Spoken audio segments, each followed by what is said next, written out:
When Jesus had crossed again in the boat to the other side, a large crowd gathered around him, and he stayed close to the sea. One of the synagogue officials, named Jairus, came forward.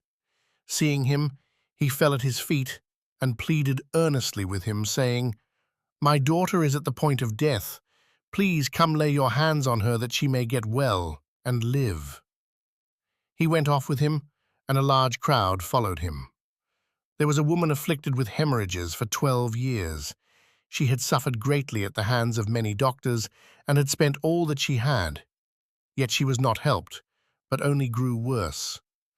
She had heard about Jesus and came up behind him in the crowd and touched his cloak. She said, "If I but touch his clothes, I shall be cured." Immediately, her flow of blood dried up. She felt in her body that she was healed of her affliction. Jesus, aware at once that power had gone out from him, turned around in the crowd and asked, "Who has touched my clothes?" But his disciples said to him, "You see how the crowd is pressing upon you, and yet you ask, 'Who touched me?'" And he looked around to see who had done it. The woman, realizing what had happened to her, approached in fear and trembling.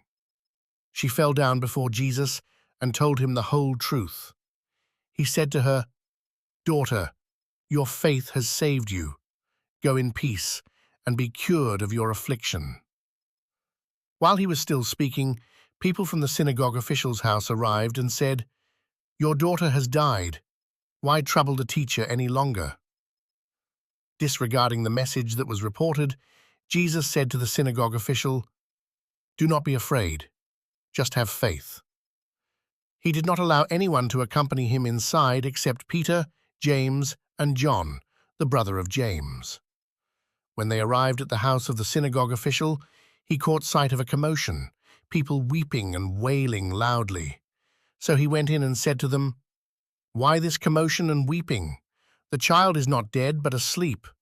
And they ridiculed him. Then he put them all out.